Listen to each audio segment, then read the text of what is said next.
Okay, so today I wanted to go over some things to help you get ready for upcoming show season, since that's right around the corner. And actually, some people have probably already started showing their horses. And so I titled it Show Prep, but I think it's a little bit more related to the 4-H dress code. I have our horse intern here, Selena. And so we're going to do a demonstration on how to do a really good bun for if you're showing Western.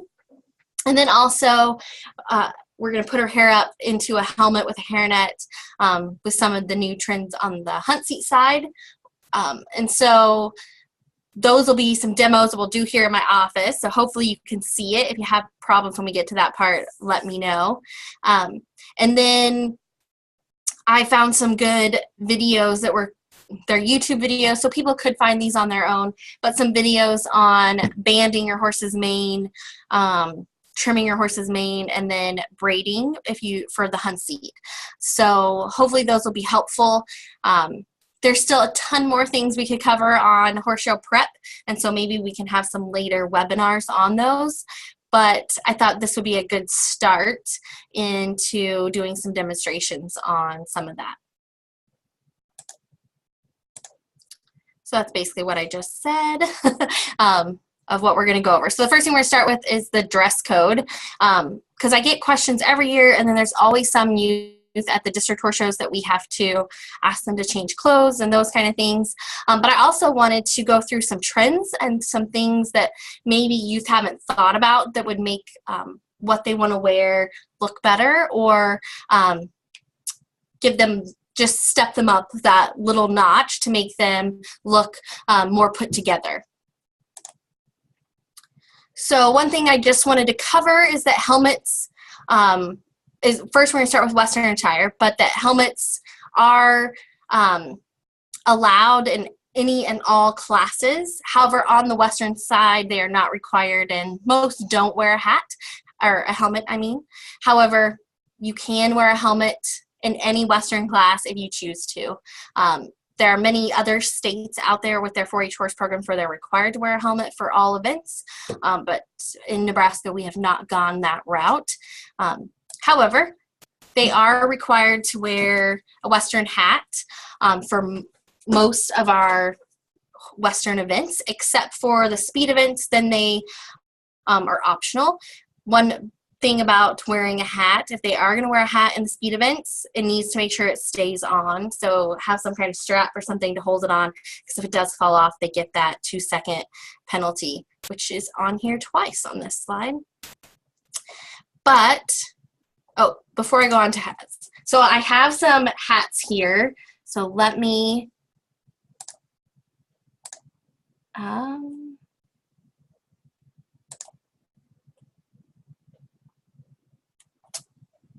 show you. Let me know if you can see these. So I wanted to bring an example of some well-shaped hats and then some not as good shaped hats. So probably one of the biggest trends, thinking about your Western hats, it's hot in the summer, and so it is permissible to wear a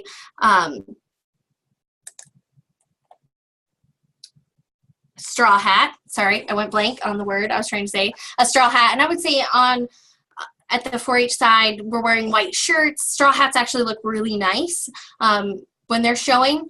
However, also common to wear a black hat, which I have some or an example of a black hat here.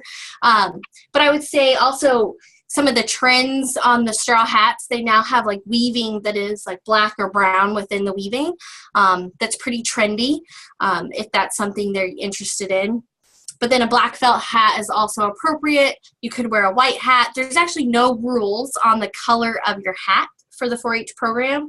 But I would say it's most common to wear either a straw hat or a black hat is probably most typical. But some things to think about, whichever hat you are going to choose, is that you really want it to be shaped properly. Most stores that you buy a hat from will shape them as well. Because when you buy them, they come similar to the picture that I just showed. in the video or in the slides, the straw hat that was on there, that's right from the store we took the picture. And so it is not shaped. But ideally, you want to get it shaped. And so can someone let me know if you can see this hat? You might type it into the chat. So one thing to think about on our shape of our hat is ideally you want the front to be nice and flat and straight. So if you have, there's different types of felt and different quality in your felt of your hats. And so some of the lower quality, they do have to be periodically reshaped. So you do have to take them in and get them reshaped because they'll lose their form, whereas some of your higher quality hats maybe less often, but then they still, it's a good idea to take them in and get them checked and adjusted, because a lot of times this brim in the front will get cattywampus. So here I have another one, and you can see potentially that it is really crooked, this brim across the front. Maybe you can see that, hopefully. Might be easier if it's like on your head. Does not fit my head, but it is crooked across here. And so ideally, you want a nice straight brim across the front. And then also, looking at, was this the better one? I think this is the good one. Yeah, this is the good one. Sorry, I'm showing you the wrong one. So nice and straight. The one I showed a minute ago was actually the one that was not as straight. But you can also see that it has a nice curve to the side. So ideally, we don't want them really flat. You would like them to have a nice curve. Is there a better word for that? I don't know if there is. So a nice curve to the sides. So they're nicely shaped, and then nice and square across the front. And you also don't want this to be super wide. It shouldn't be wider really than your forehead on the front, because if it gets too wide across the front, then it's going to be a lot flatter on the sides. So those are some things to think about. That's kind of the trend with the hats of where they're going, but having a nice curve to the sides, nice and straight across the front is ideal in your Western hats. And that it goes the same for your felt versus your straw hats. That's pretty similar. So I was going to show you, here's one that, you know, it's not shaped quite as well. You can see it's a little flatter on the sides, and then the front is crooked across the front, where it should be nice and straight right here. And one thing is, you should put it on, the youth should put it on and see how straight it is. So that's something to think about with your hats, is nice straight, nice and shaped. Is ideal. I mean, they don't have to be. There's no rules that they have to be. I just kind of wanted to go over some trends and what looks nice and presentable. But there are a lot of different types of hats out there. So here on,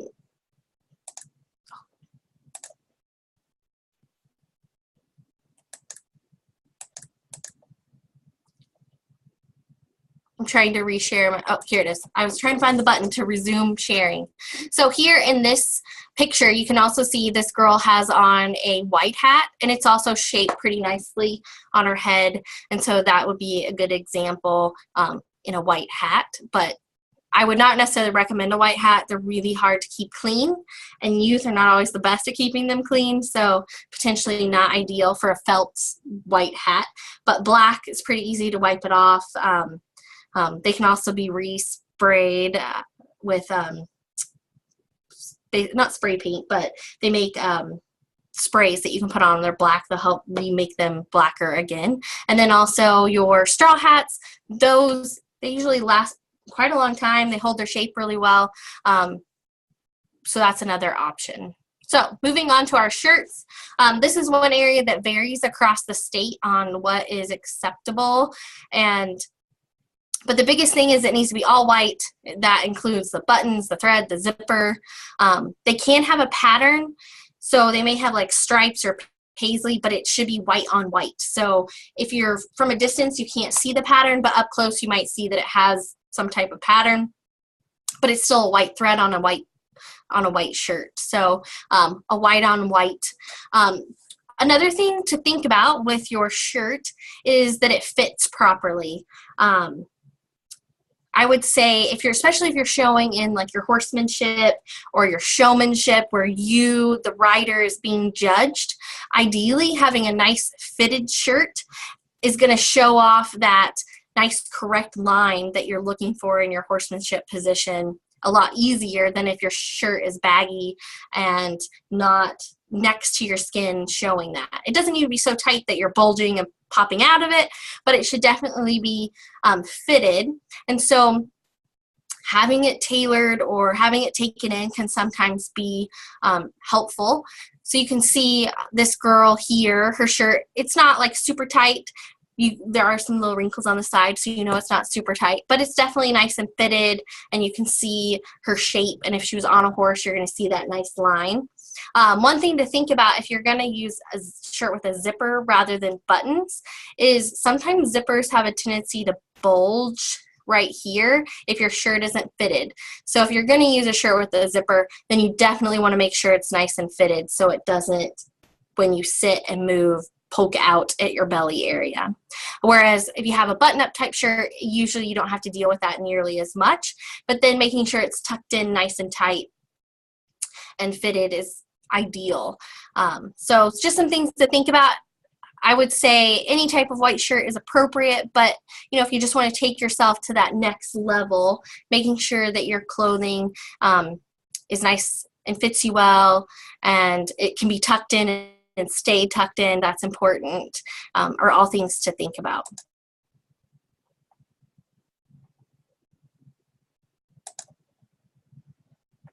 So here's the rules. Oh, let me figure out why. We can see it regular now. Oh, I don't know what I was on. Let me go back then to this picture of what I was talking about. So you can see here now, this girl, like it's nice and fitted, and then here's a zip shirt that's got nice darts and is nice and fitted. Not to say that it has to be that way, but definitely something you could think about if you just want to take your normal level just up like a tiny notch. However, it's still going to be judged on how your horse performs and how everything goes. So even if you have the most immaculate outfit, if your horse does something wrong or you go off pattern or those kind of things, it's not going to matter. But if it's you versus someone else and you have both really amazing patterns and you both have really good position, but one has maybe better fitting clothes that makes it easier to see their position, they may potentially place higher than someone that it's harder to see their position. So just something to consider there. So on those rules, no emblems, patches, medals, no rhinestones, silver collar tips, or similar embellishments.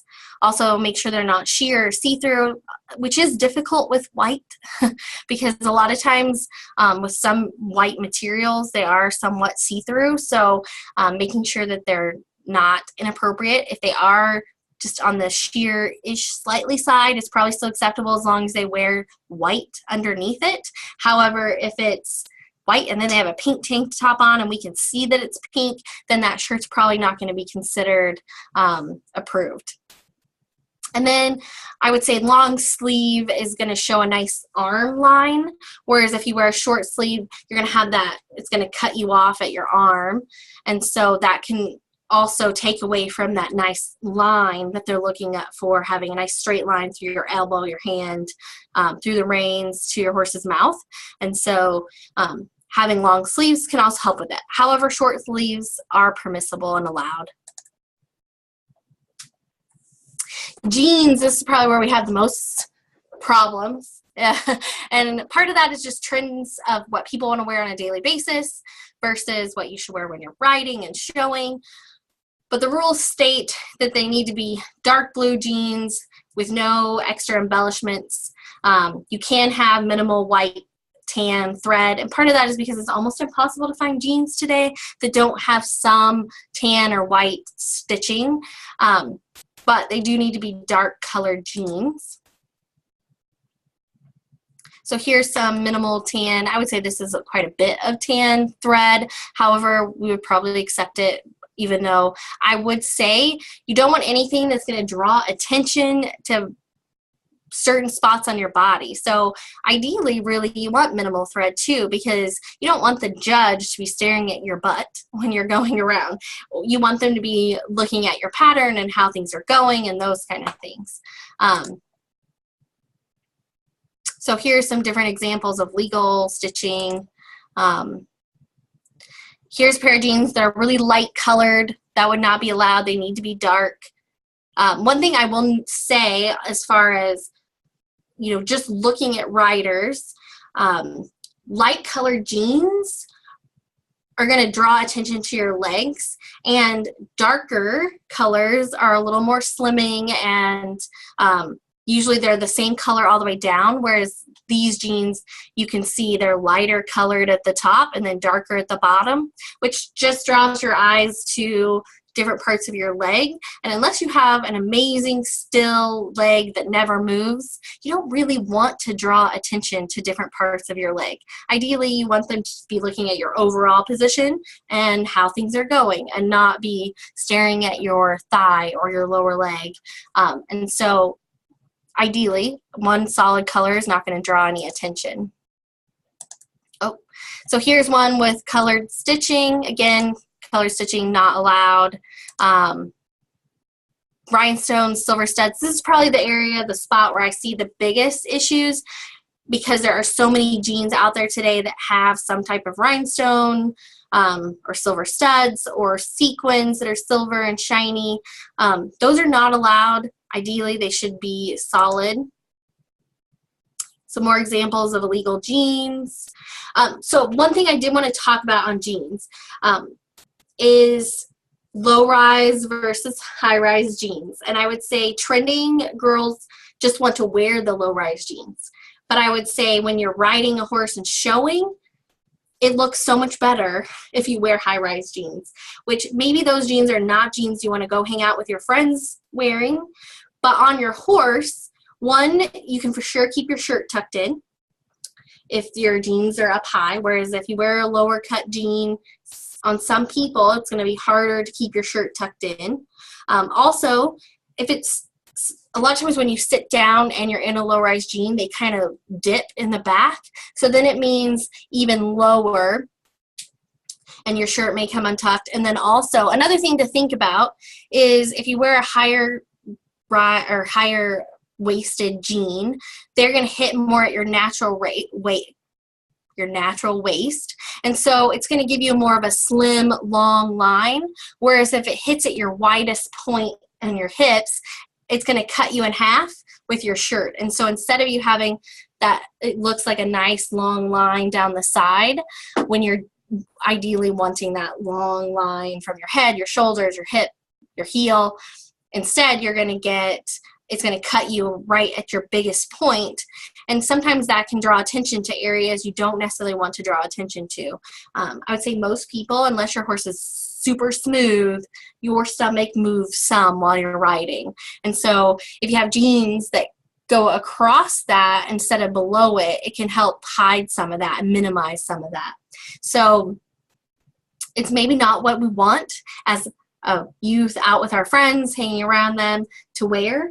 But on your horse, it does look really good to have a nice high-rise jean that hits you at your natural waist. You don't have issues with tucking in your shirt and those kind of things. So just something I kind of wanted to say.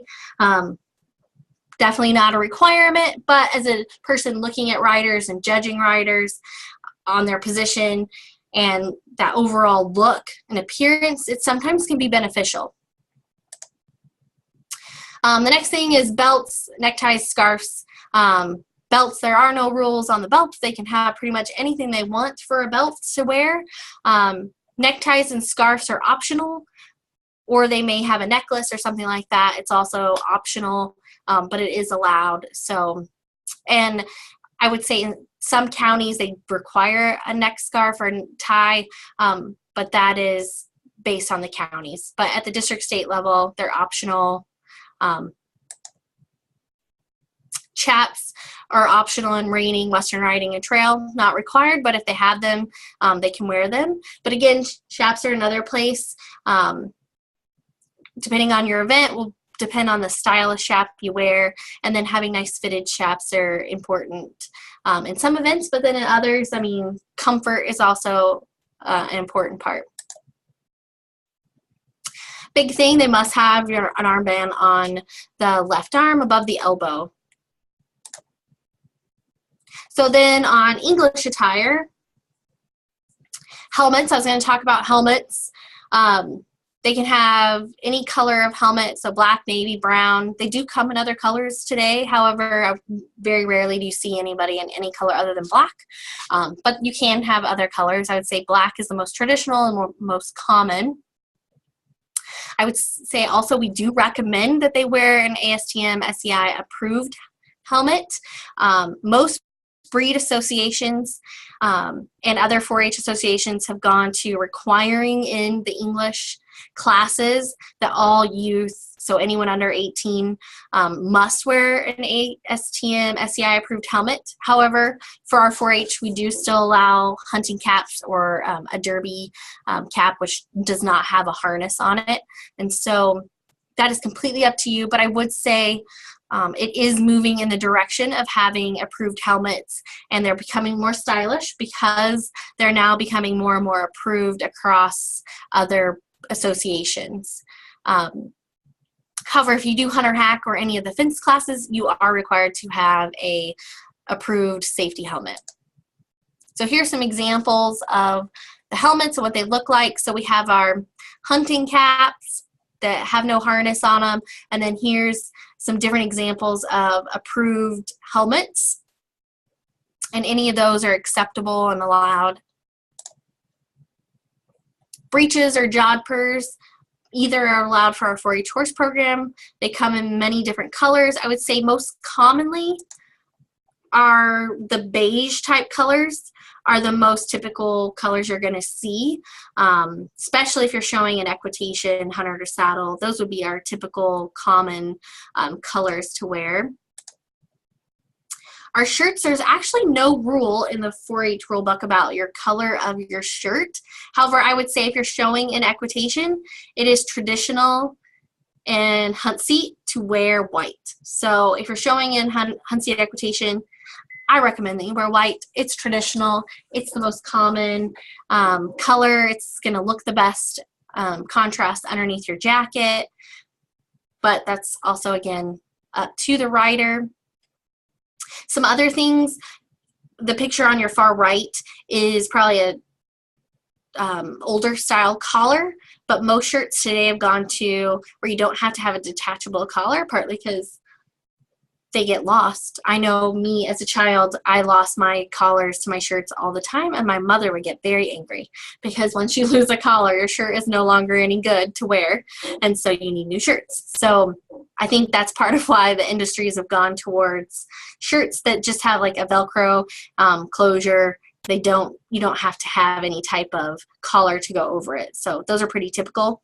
Also, it's pretty common to have shirts that are made out of kind of like athletic-y type material that's will help wick sweat and those kind of things because it gets kind of hot underneath those jackets. Those are acceptable as well underneath your hunt coats. Your hunt coats, they can come in many different colors, navy, black, brown, gray, dark green.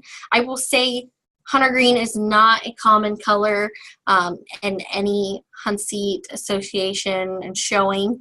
So I would not necessarily recommend that you get a green coat because it's just not very common and stylish as far as the trends.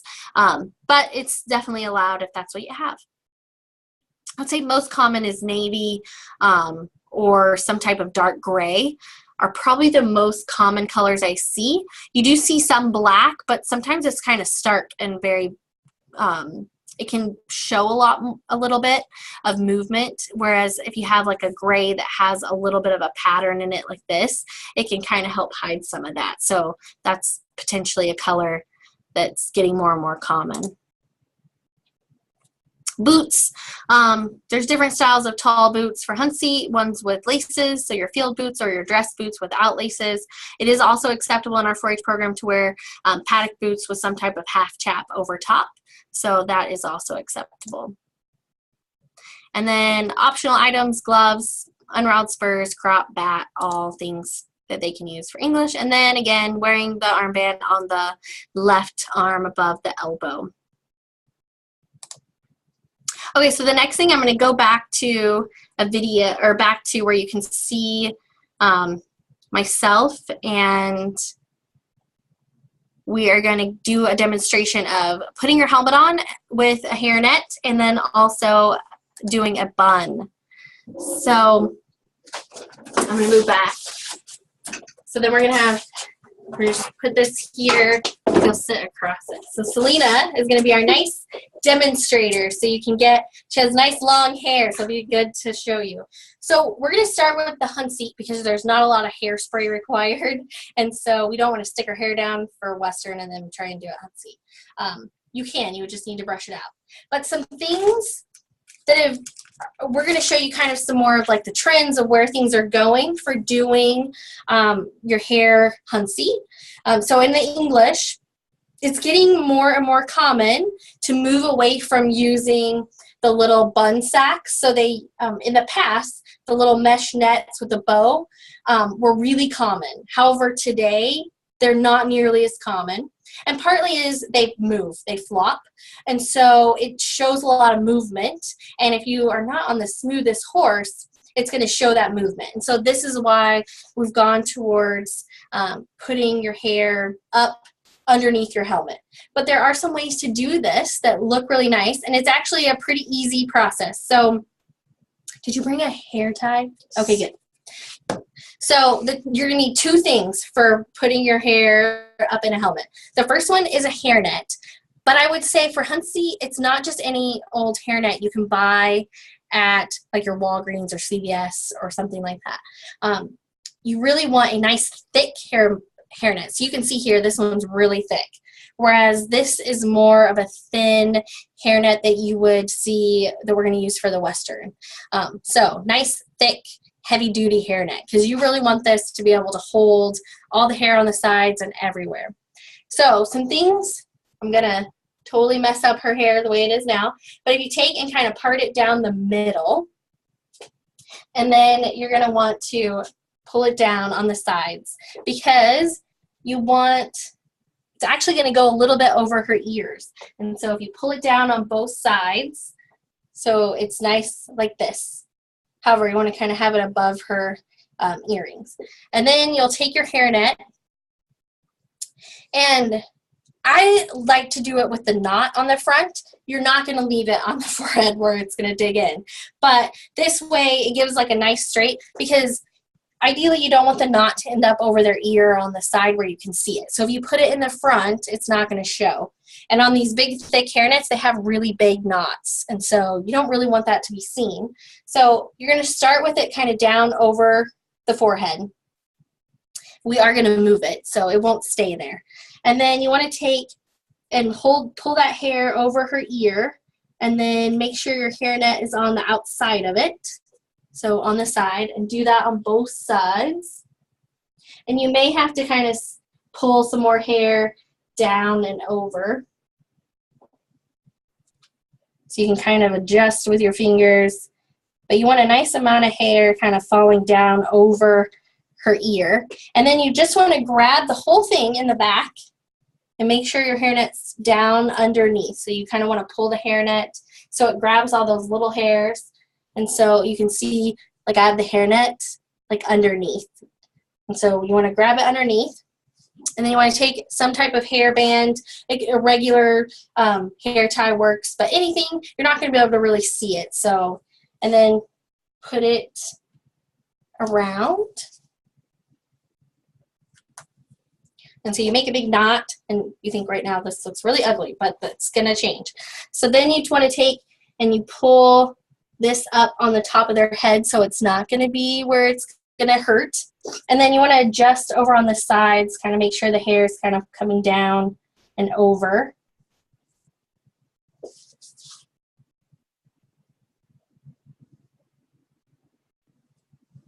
And this is where sometimes you can use a bobby pin if you need to, and take, because sometimes the hairnets, they like to slide up. And so you can take And right back here at the back and the bottom, you can pin up and it'll hold your hairnet. And so turn this way a little bit. You can kind of see right here I have a hairnet or a bobby pin running up. And you could do that on both sides. Okay. So then you want to take your helmet. And sometimes this is when someone helping you can be useful. So then we're going to take, and if you have really long hair like her, you could use a second hairnet that would go over top of this to help hold it all in place. But we're going to try and do this. So I'm going to have, Selena, if you will just hold the top right there. So then you want to take and have where the back of your helmet hits, so it's going to catch that up underneath there. And then you want to take, make sure the knot's up in there, and then slide your helmet down on your head. And then turn so you can see. And then you can see over on this side there's a nice little, we call it petals. So there's a nice petal of hair that goes over top of her ear. And so this is really the stylish way to put on your helmet. It keeps it all up out of the way. There's nothing dangling in the back that's going to draw attention to the back of your head or how bouncy your horse is. But then it's all up nice and neat and tidy.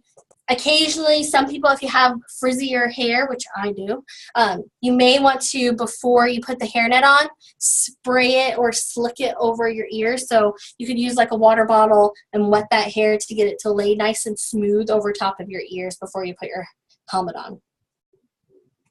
Okay, so hopefully everyone saw how we did that. The biggest thing is make sure you don't leave the knot on their forehead. It's very uncomfortable. But then pretty easy, comes off, and then you're done. It was hopefully not too uncomfortable. Selena, was it uncomfortable? Okay, but now Western is maybe going to be a little more uncomfortable. So we'll show you on the Western side. So for Western, we're going to use some slightly different pieces. So the first thing is you need a hairnet. And one thing I forgot to mention on the English side is these do come in lots of colors, and ideally you want to find a color that's pretty close to your hair color. And we just randomly found this hairnet today, so we got really lucky because it actually is pretty darn close to her hair color. But but if you're going out and purchasing, you would like to find one that really matches their hair color. One thing too is I would recommend too that you buy normal rubber hair bands that are also the same color as their hair so that it matches.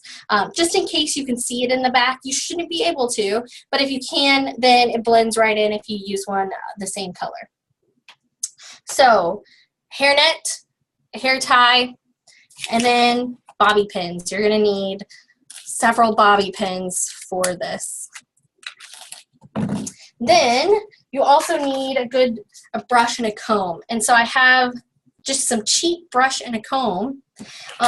One thing I have here, you might see that I have a brush that has it's got lots of bristles. It's not necessarily what you would ever want to just brush your hair with. I mean, maybe some people do. But one good thing about this kind of brush is it will really grip your hair. And so you want it to be nice and smooth when putting it up in a bun for Western. So we're going to take, the first thing is I have a water bottle, and you could use water, but also hairspray works really good to maintain. But I felt bad for Selena if I slicked her hair down real tight tonight. So oh, sorry.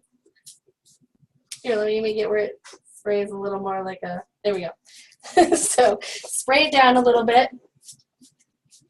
So it'll be nice and smooth. And then you want to take and brush it into a nice, sorry, Selena. It's all good. A nice slick ponytail. And so some things to think about is the ponytail is actually really important for having a nice smooth bun, because if you don't have a nice slicked back ponytail, you're going to have lots of little wispy hairs that are going to stick out and show on your on your hat. So you want to make sure you brush it really nice and slick, and put enough water on that side. And so nice and smooth. So you can see right here, it has like a nice smooth line right here of her hair, and that's ideally what you want. And then you want to make sure you get the ponytail nice and low so that it'll sit underneath their hat. If you get it up too high, it's going to hit their hat, and then you have to start all over. So nice and low, nice and slick, and then you want to make sure that you get you kind of make sure you're grabbing it pretty tightly, and then you want to wrap the ponytail whole band, oh, your hair is really long, around, and you want this to be pretty tight, which I think I got it too high. I'm going to start again because I'm holding it too high, and I think it's, if we put a hat on, it's going to hit. So down a little bit. Tilt your head that way. There we go. Let's try this again.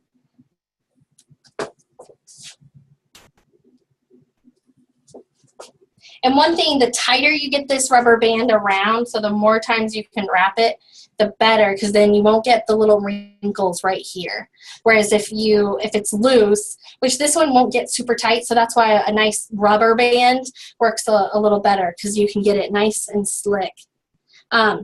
So another couple things before I go on, if you have really thick lots of hair, you can always take about half of it up and put like a bun on top of their head. It'll be inside their hat, so you can't see it, but it'll make it so their bun isn't gigantic. Or if you have a lot of wispy hair, so like my hair, real frizzy and curly, if you take it and put it just half up in a little barrette, but it's still going back into your ponytail, so it'll still supply hair for your bun, but it can keep some of these little hairs. So like you can see on Selena, she has like these little hairs right here. Might turn. So there's these little hairs. So if you put it up into like a smaller ponytail, sometimes it'll hold those up. But otherwise you would hairspray those nice and slick down, which at the end. Okay, so then once you get it here, one thing that also sometimes helps is if you take this, kind of spread it out, and then put a little layer of nice sticky hairspray. I also recommend for doing this that you use like the really cheap, like Aquanet hairspray. That is not necessarily what you would want to wear around because it doesn't make your hair real crunchy, but it's really good hold for holding your bun in. So if you do that, especially if you have real thin hair like Selena, if you put some hairspray in here, in this, it'll help hold it together and keep it from falling apart. So I am going to put a little water in it just so it'll hold together really nicely. Sorry, Selena. So I wet you. So then you're going to take, so there's a couple different ways you can do this. So, and I will show you both. So one way is to split it into two pieces. And you're going to twist one and wrap it around. And this sometimes is good. So you keep twisting as you go. And then do the other one the opposite way. But I think sometimes that can be difficult to keep it all together. So I'm just going to show you first where you do. So you twist. And you want to keep twisting. And you're going to twist it up to kind of start it. And you might go ahead and put a bobby pin in up here just to kind of help hold it so it doesn't start coming unraveled as you're going around. And if they have shorter hair than Selena, sometimes it's a little easier, but because this one you got to keep going because she's got lots and lots of hair. So then wrap it around, and then at the end, secure it with a bobby pin. Okay, so turn. So you can see it's like a bun, but it's not done. We have a little, keep turning, like a little piece that's sticking out here. And so this is still not ideal. This isn't where we want to end. It would come out real easy. Okay, so turn back. So then you're going to take, actually we might turn right there. So you're going to take your hairnet, and you just want to take, and so you kind of want to turn a little bit more, mainly because the end of her hair ended up on this side. You want to take and make sure you grab that loose piece that's at the end up into it so it nice and holds it. And then you want to take, okay, turn back this way a little. Yeah. Take your, there we go. Okay, so take your hairnet and you want to twist it. So you like crisscross it and then you wrap it back down and around, and then back up to the top, and then you're going to turn and twist it again, and wrap it back around. And so this helps smooth all of that bun out.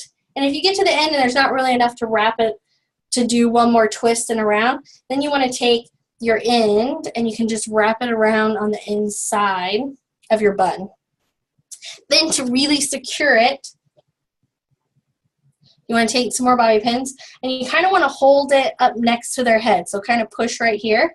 And then you just want to make sure you're taking and grabbing hairnet and a little bit of the bun, and then going into like towards their scalp, and then pushing your bobby pin back down and under. And one thing, if you feel a little resistance, then it's probably hitting the rubber band, and that's actually a good thing, because then it's going to be a little tighter. So on this side, I have this bobby pin that I started with, and so I'm going to go ahead and take it and reuse it, because it's right where I want to put a new one in that's holding the hairnet.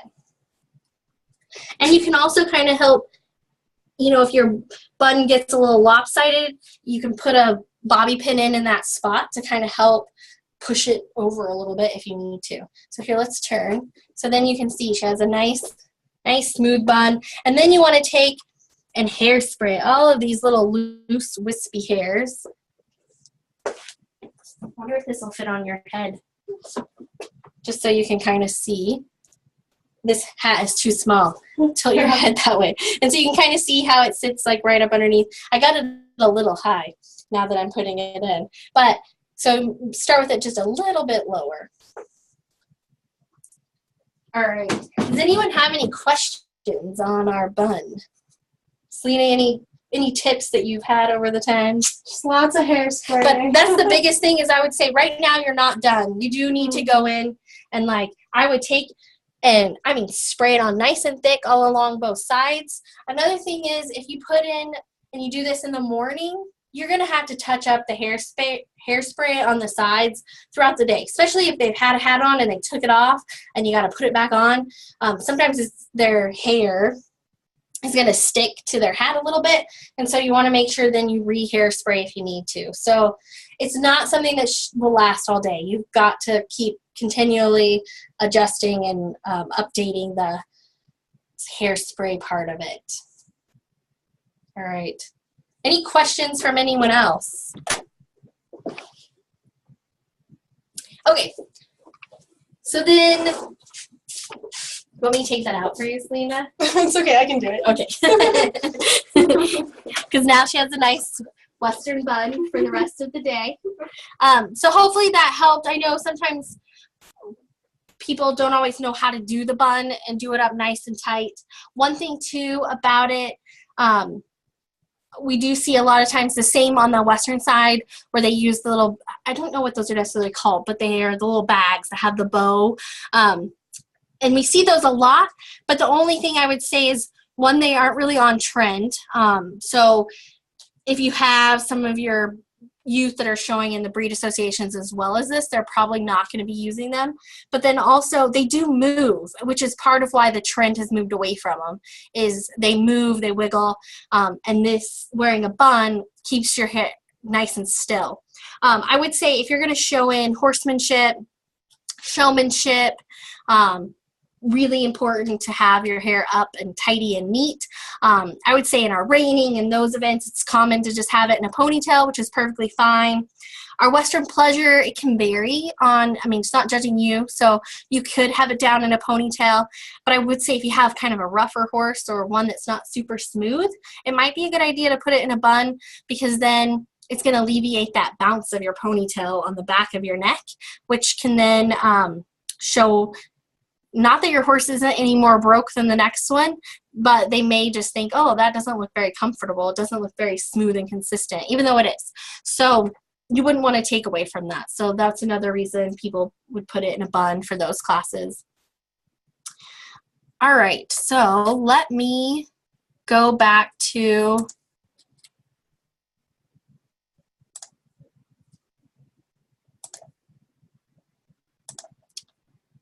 back to the slides. Okay, so the next thing is I'm going to show you some videos on, I think I skipped one. Nope, that was it. On banding your horse's mane. I will say I am not an expert in this area at all whatsoever, but I did find some good videos, and I actually have 2 videos on here of different ways or different methods for banding. They're pretty short. The first one I think is a video that Kathy Anderson did quite a while back. However, this has not changed over the years, so this is the same. And then there's one that shows just a different method that's a little bit shorter. So I will let you go ahead and watch this first video. Next thing I like to do before I actually start banding the horse is putting a hair product on the mane. It helps with the control of the flyaways. And if you can look right here, see these flyaways, it really tames them down. And I'll go ahead and just spray the mane down. And then take my brush, or comb, excuse me, and go ahead and comb the product into the mane. And if you still see some of those flyaways, don't be afraid to go around the other side of the horse and go ahead and get it from that angle.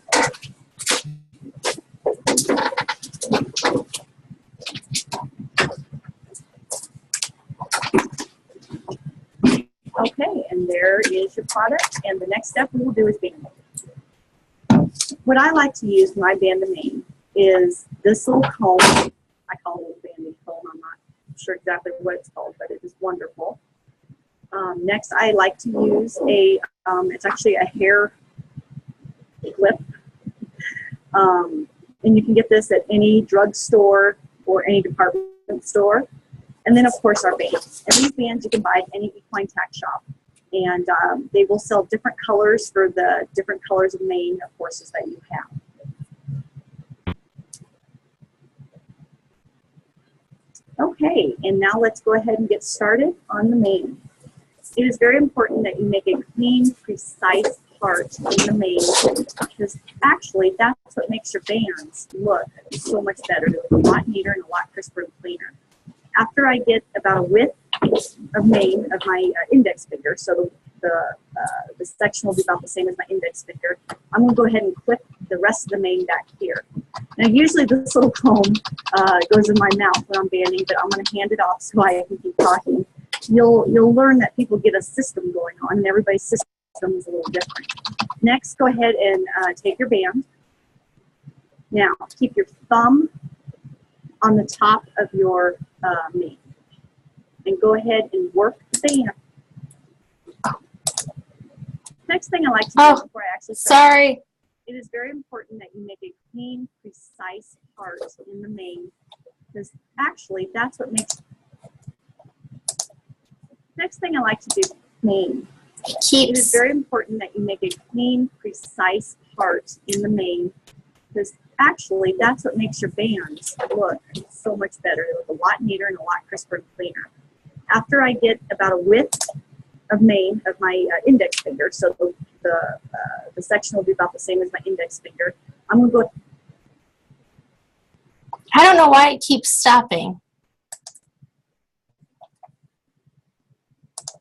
Let me see if I can jump. The bands start twisting as well. The hairs just still be straight. If you get to twist it,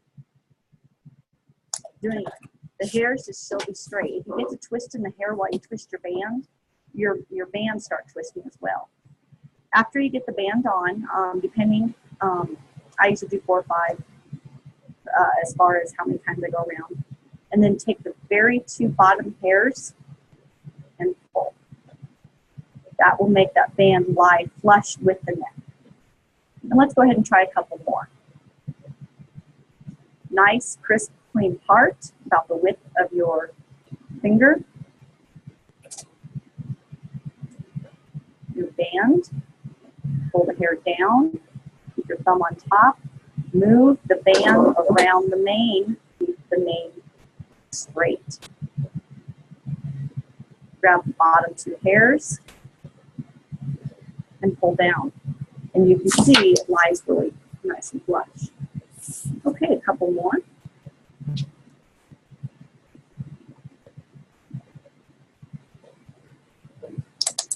Okay, I'll go on to the next one. So this one, she just takes the hairs, the selected portion that she's going to band, and then wraps rubber band. And I thought this next one is kind of a neat one for if you're having trouble with your bands or getting twisted and turning. It's another option for doing those bands where you might not get some of that turning. Hi, I'm Kelly. On behalf of Expert Village, I'm going to show you some tips and techniques that I use to band my horse's mane. So now that we've had our first band in, we're going to move on and do another section. So we're going to take our comb again. We're going to pull straight down, get a nice part. We want to make sure that our band is the same size as the first one that we did, because we want, as we go back down the mane, we want everything to be nice and even. So you can see there that that's going to be the exact size of the next one, and you want to make sure that there's a really nice straight part. So what we're going to do then is just clip that back. We're going to take one of our bands. We'll pull it together here. We're going to do another couple braids, pulling downward, keeping our band and our section of mane really nice and tight and nice and flat. So once we did a couple sections of braids, we're going to take our bands, we're going to pull it up to the top, wrap it around. Each time we wrap it around, we're going to pull it on top of the section that we wrapped around, keeping it nice and tight. Pulling in a downward motion. And that's how you'll section it off and keep on going down the mane until you're done. And so I thought that one was a good, the braiding helps like keep it flat, but when you are done, since you're putting the band at the very top of that braid, it actually isn't braided when you're done. But how the first one talked about, they can twist if you don't keep it nice and flat, and if you twist that hair, this can kind of help you keep it flat because it was braided. So just another option for doing your bands. And then I thought this was a neat video. You can either trim their mane before you do the bands, which is what the first video, they had their mane nice and trimmed, up really nice and clean before they started banding. And then this one does the banding and then trims afterwards. So kind of another method I'm Kelly. for doing on behalf of this. Expert Village, I'm going to show you some tips and techniques that I use to band my horse's mane. So once you're completed with your banding and if you've gone all the way down the neck, what you'll want to do is kind of trim the mane so that it's an appropriate length for showing. And sometimes I like to do that after I've sometimes put a tamer on this for the night. I might do it the next day. But basically, you want your band to be only a few inches long. So what you're actually going to do is just take and snip off a section. So that's about how long your band should be. And that'll be your guide. So as you go down the mane, you'll take your next section that you've done, just kind of line it up, and snip off the next one so they're nice and even. So you'll just keep going down the mane appropriately and getting them nice and even. So you can see that just makes them look really nice and smooth. It gives them a really nice blunt cut, and they'll look really nice and even and nice and smooth as you go down the rest of the mane. So that's how you'll want it. So that's an option for trimming them afterwards if that's how you choose to do it. But it's also appropriate, especially if you're showing multiple times during the summer. You might need to trim first so that they're nice and even. You don't have to trim it every time unless they've gotten long. So the next one is braiding. This is kind of a long video, so I won't show you the whole thing, but it goes through how to do the braids for if you're showing the hunt seat classes. Especially if you have a horse and you only do the hunt seat with them, I would recommend that you braid their mane rather than band it, but either is appropriate. Hi, my name is Stacey Holes, and I'm a professional horse trainer by trade. We're here today to give you some tips and directions on braiding your horse for hunter-style events, including hunter under saddle, hunt seat equitation, working hunter, or pleasure driving. We'll start by giving you a list of supplies that you will need to get started. The first thing you're going to need is a stool. There are various types, various heights. Find something that's comfortable for you to stand on, a good height. I try to be a little bit above neck level so that my arms can be down versus holding them up so they don't get tired within the process. You'll need a latch hook, either water within a spray bottle or a sponge, or this is a product called Quick Braid. Helps give you a little bit of grip to hang onto your hair, helps stick the hair together so your braids are neater, tidier when you have your finished product. You will also need a pull through. It's a simple latch hook rug that you can find usually at any of your variety stores or craft stores. Another way to do this so that you have all the products that you need, you'll need scissors as well. You can put together a string so that you have both tools handy to hang around your neck, because as you'll see through our process, you're going to have to trade off and on using both tools. The most important thing also that you'll need is yarn. Everybody has a little different preference as to what they like. The thing that I would advise you to do when you're shopping for your yarn is to do a test for your strength, because you're going to have to pull your yarn. So take hold of your yarn when you're in your store shopping and pull on it pretty snug. That's a real important thing, because you don't want to go through your braiding process and pull and have your yarn break on you. One more quick thing before we get started in the actual braiding process. To measure out your yarn, start at the tip of your fingers, take and wrap around the length of your elbow. And you probably want to measure out about 40 strands, like 40 different strands. So I'm going to go around my arm about 40 times to measure out all the yarn that I'm going to need to hopefully get through his mane.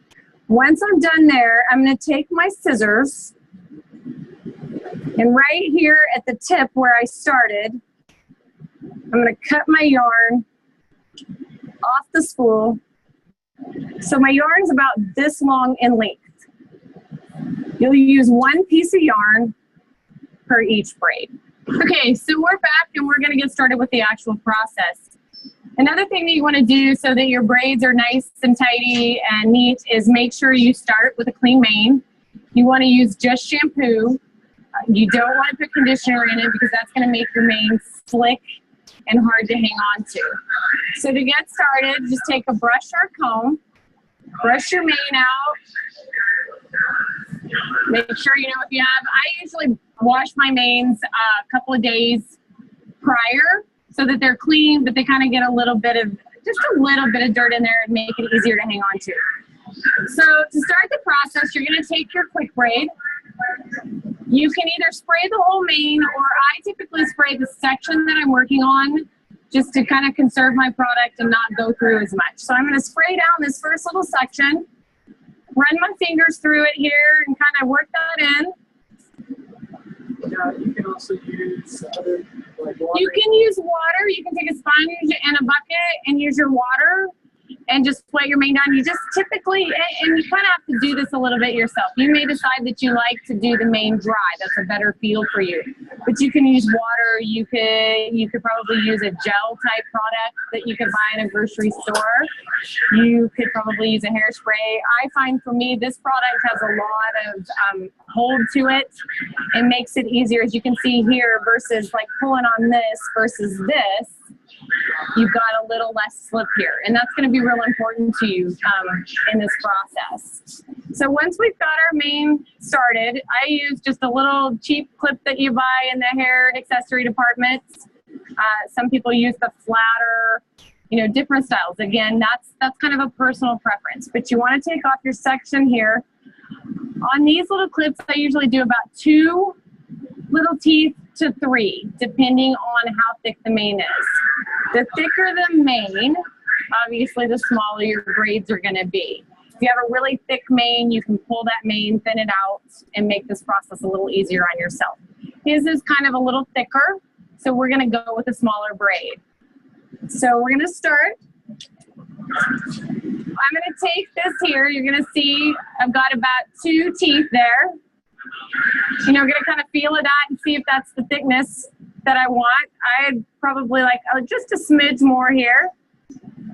So now as you go through this process, I'm going to take my clip here and I'm going to pin that hair back. I want this hair out of my way. I don't want to get that caught up in my braid. So I'm going to pin that back. So here's where we're going to start. You're going to take your section here. You're going to split it up into 3 even parts to start your braid.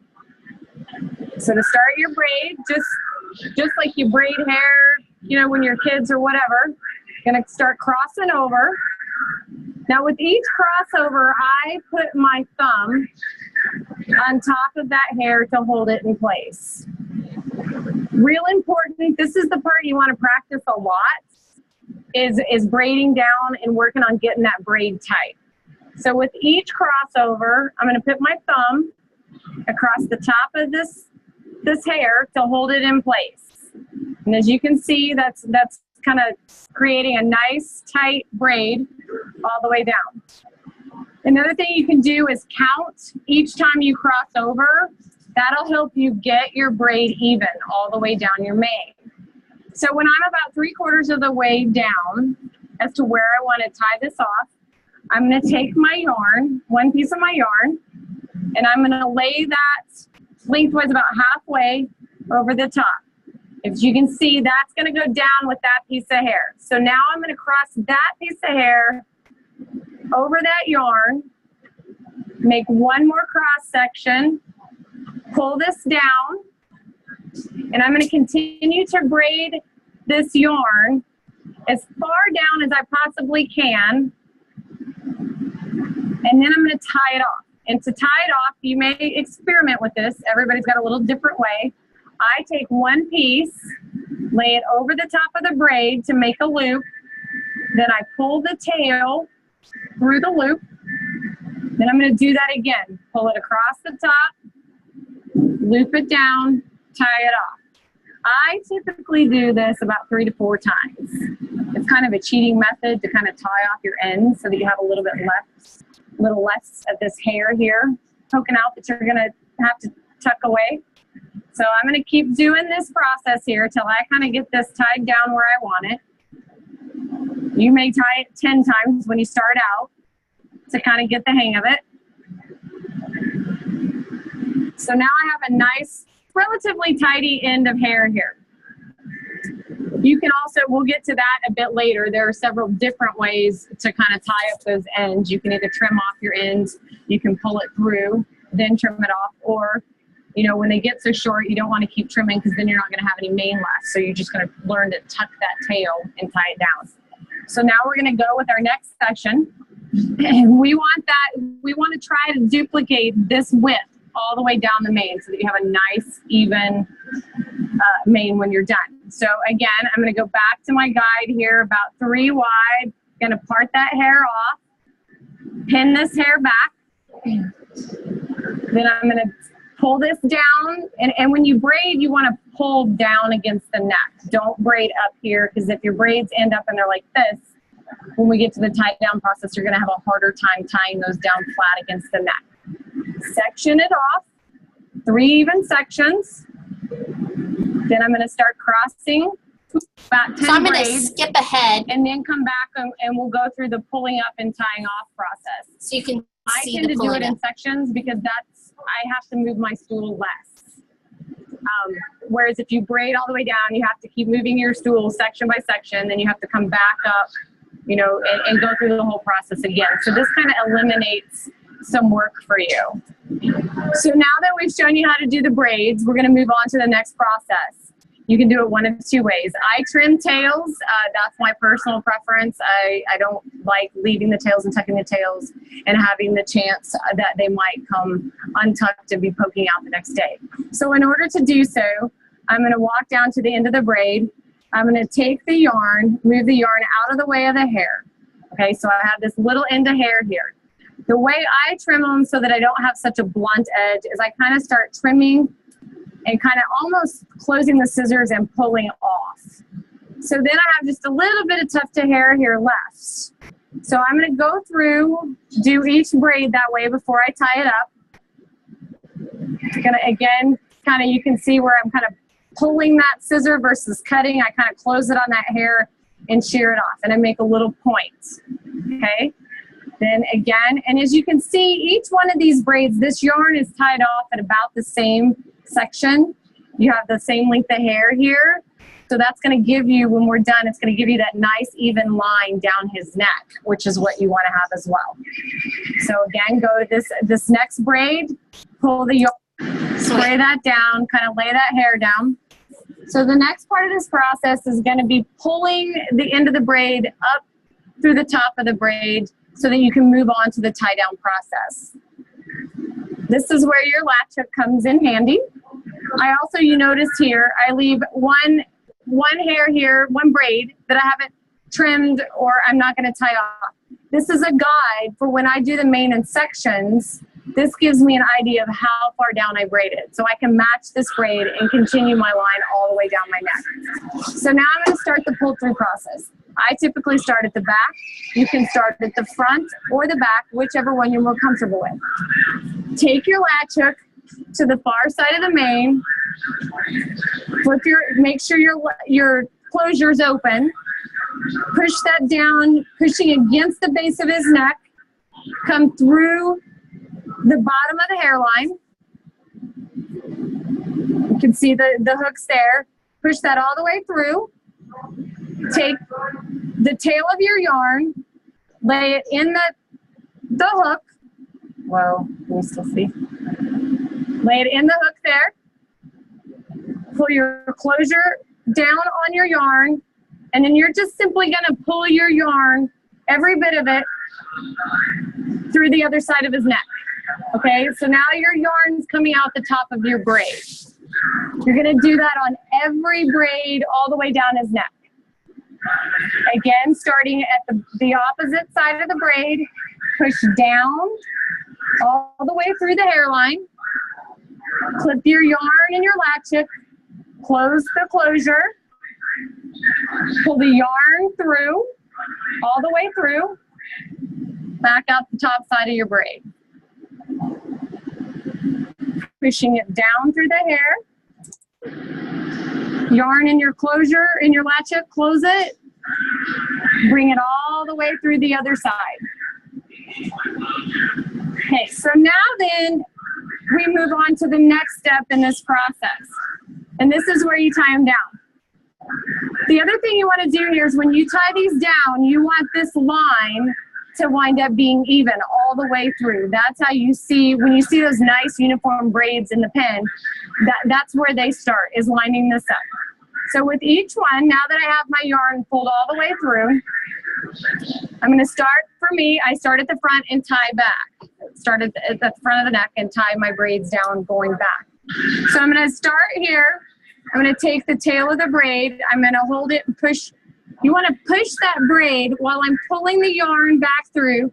I'm going to push the little bit of that braid up under that hairline. Okay, now that I've got it there, I'm going to hold that, pull this part of the braid down, separate my yarn into two pieces here, and this is how you're going to tie them off. You're going to do a loop under the braid first. So I'm going to cross my yarn, not just once, but twice. I loop that around twice. Then I'm going to push it under the braid here. I'm going to pull it snug, but not tight at this point. And then I'm going to hold that braid down with my thumb. Okay, that's what's going to hold it straight. Now at this point, I'm pulling on that and get it as secure as I can without breaking the yarn. Okay, that's your first step. Then I'm going to take on each individual braid, we're going to go back to the knot that I had, which we're going to take the yarn, cross it once, cross it twice, and I'm going to start to pull that down. You can use your braid as a guide, each one, so you get this is your bump on the top of your braid. Our style, we typically like them a little flatter down the neck. Now, you might see some that this part of the braid might be pushed up a little further. So we're going to take this here, continue to pull that down. I'm going to take my finger and push that tail of the braid down. This is how you're going to bump this. And then I'm going to pull that tight. Okay? That's what's holding your braid. That's what your finished braid is going to look like. Now there's one last step here. You're going to take, so that you don't have tails sticking up on the top of your braid, you're going to do your knot one more time. Flip that around twice. Get your loop. Now you're going to push that under the braid and pull it tight. And that's where you want to end your braid. So let's move on to the next. Now I'm going to flip my tails over here on the other side of my neck so that they're out of my way. It's the same type of knot. I don't do here is try to match this one as well. So I'm going to push there so that I'm equal with the other braid. Going to hold it in place, bring my knot, pull it tight. One more time, one more knot. This knot is your last knot. Base tight, push my braid down with my thumb. My second knot for the top of my braid. Trying to skip ahead so we can see the last time. final. Bring the tail secure, pushing that braid down.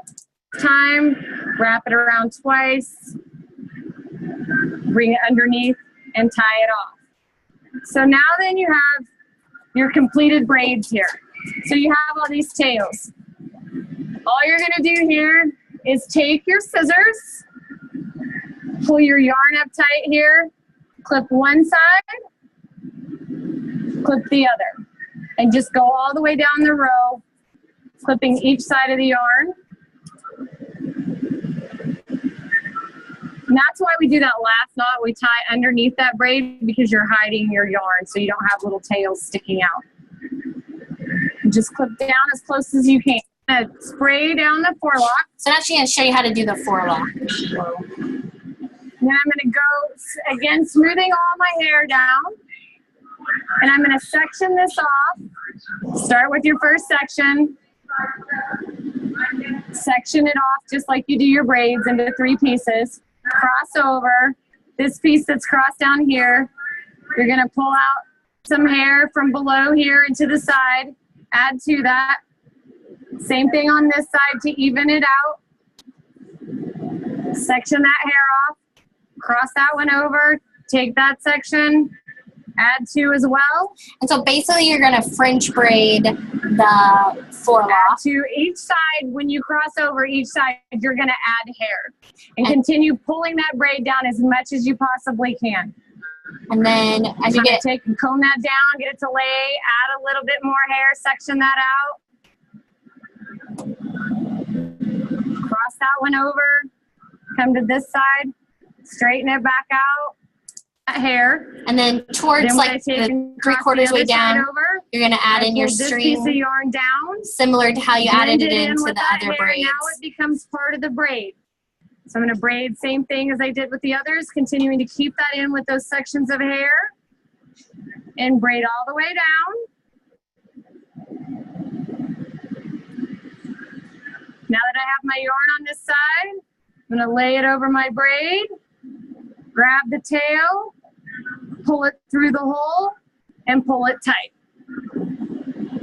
Lay it over the braid again, grab the tail, pull it through the hole, and pull it tight. Probably going to do it one more time on this. Lay it over, grab the tail, pull it through the hole, pull it tight. Okay. Now on your forelock, obviously you really don't want to trim this off because when you unbraid it, your horse is going to have a chopped off forelock. So I don't typically tie these. This is how you would, if you were going through the process of tucking a tail in a braid, this is how you're going to do it. Start at the top of your braid here. Go all the way to the top. Keep it along his forehead there. Like I'm going to start over here because I don't like the way that came out the end. I want to try to get it down the center part of this braid. Up through that braid. Okay? There's our forelock finished braid. So now then, to tie this off, this gets tied off a little differently than our mane did. So we separate our tails, we take our latch hook.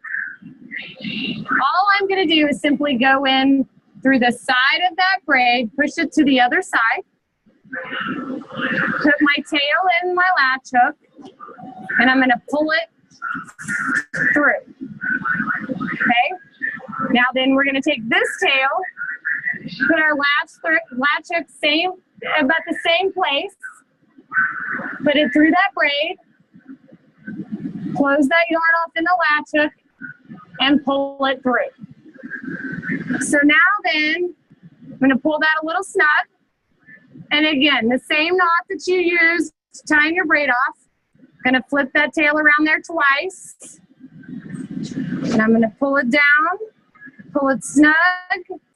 And then on this particular braid, I'm just going to take and tie that around there like that one more time and pull it tight.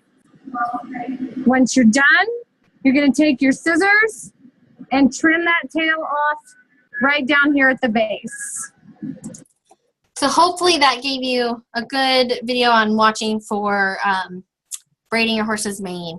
So I'm sorry I went really long today, but that's all I have. I'll try and do some more webinars on some other things related to getting ready for showing. If any of you have any ideas or things that you would like to see related to that, let me know.